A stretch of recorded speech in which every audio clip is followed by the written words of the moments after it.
Hello, my friends. Welcome to glycolysis. The oxidation of glucose to pyruvate occurs through a series of steps called glycolysis. The energy released during these oxidation reactions is used to form adenosine triphosphate, which is the energy currency of the cell. The initial steps in glycolysis are the additions of two phosphates to the glucose molecule at the expense of two molecules of ATP. The result is a 6-carbon sugar diphosphate molecule and two low-energy adenosine diphosphate molecules, or ADP. This 6-carbon sugar diphosphate molecule is then split into two 3-carbon molecules. Each of the 3 carbon molecules is converted through a series of steps to pyruvate. During these reactions, electrons are transferred to the coenzyme NAD+ to form NADH, and ATP is formed.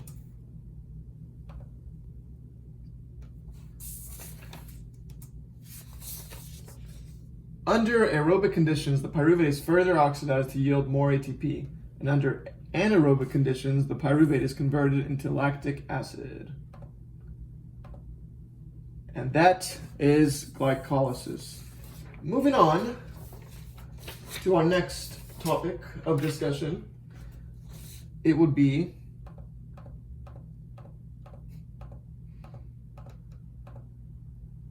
the Krebs cycle. So, a 2-carbon fragment of pyruvate is used to form acetyl-CoA. The acetyl-CoA enters the Krebs cycle, which occurs in the mitochondria.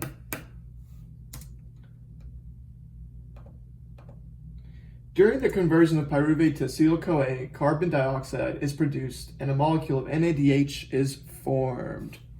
Boom.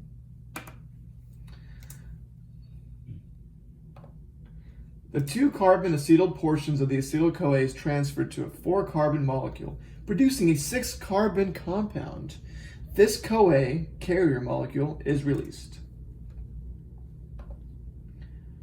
Carbon dioxide is then released from the 6-carbon molecule, forming a 5-carbon compound. In this step, hydrogen is removed and transferred to NAD+ to form NADH.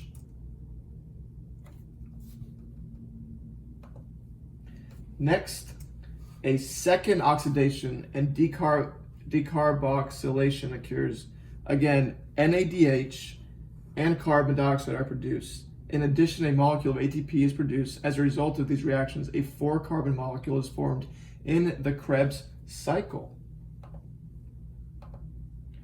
Finally, the 4-carbon molecule is further oxidized, and the hydrogens that are removed are used to form NADH and FADH. These reactions regenerate the 4-carbon molecule that initially reacts with acetyl-CoA. Don't forget that. Each glucose molecule is broken down into 2 pyruvate molecules during glycolysis. Then each pyruvate is converted to acetyl-CoA, which enters the Krebs cycle.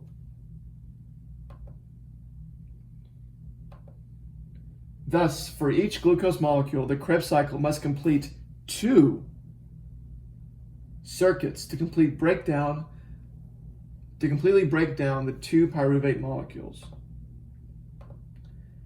Next, we have the electron transport chain. Whoop, whoop.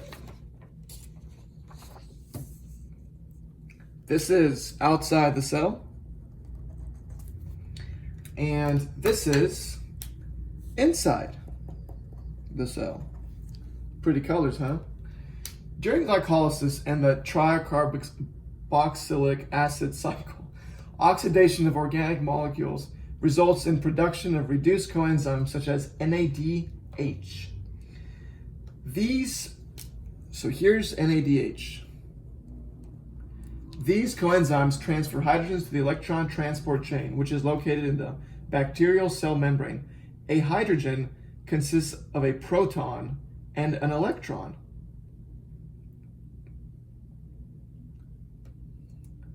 Here's your bacterial cell membrane.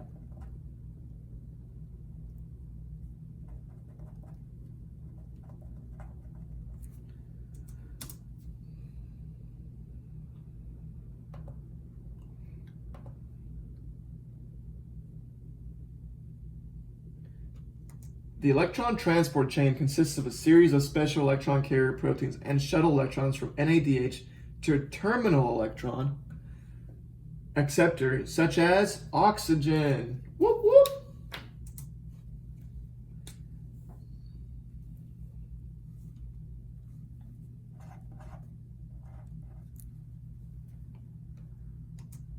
Electrons enter the electron transport chain when NADH transfers its protons plus electrons to a membrane-embedded carrier protein. Here we got some hydrogens over here.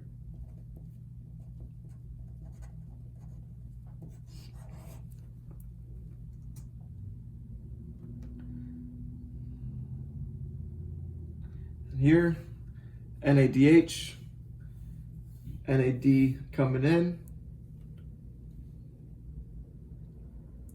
The electrons are sequentially carried along the electron transport chain while the protons are shuttled to the outside of the membrane.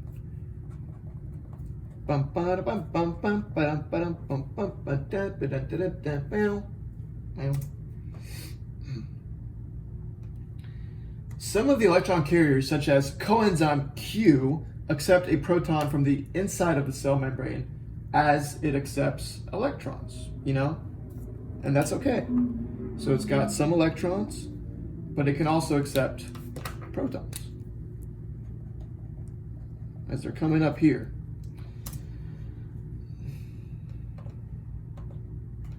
The proton is then transported through the membrane as electrons move down the chain.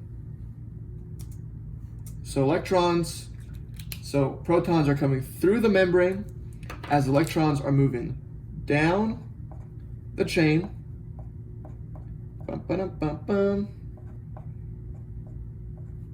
Beautiful. That process of protons going through the membrane, electrons going down the chain, it increases the proton gradient across the membrane and enhances the proton motive force. During aerobic respiration, the last carrier protein transfers a pair of electrons to oxygen at the end of the electron transport chain, and water is formed. So you got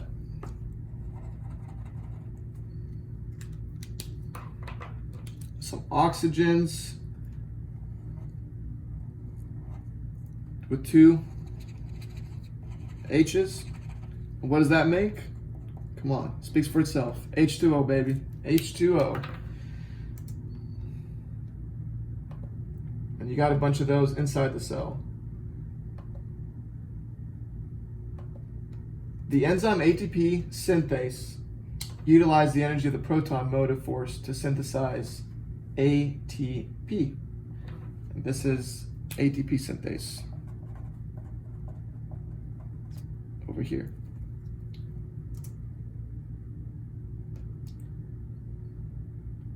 And ATP synthase allows these protons to come back in,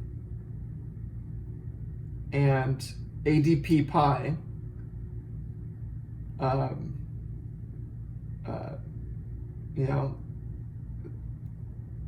the enzyme allows protons to pass back into the cell, right, through here, and couples the energy release in this process of the phosphorylations of ADP, and that forms ATP.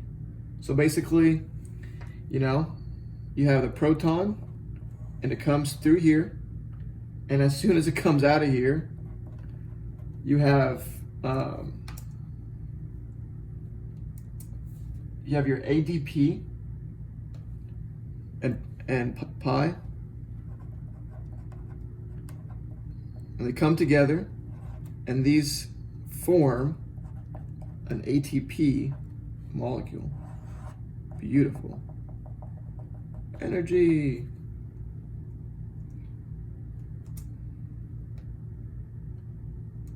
This enzyme allows protons to pass back into the cell and couples the energy released in this process to the phosphorylation of ATP to form ATP, as we just mentioned.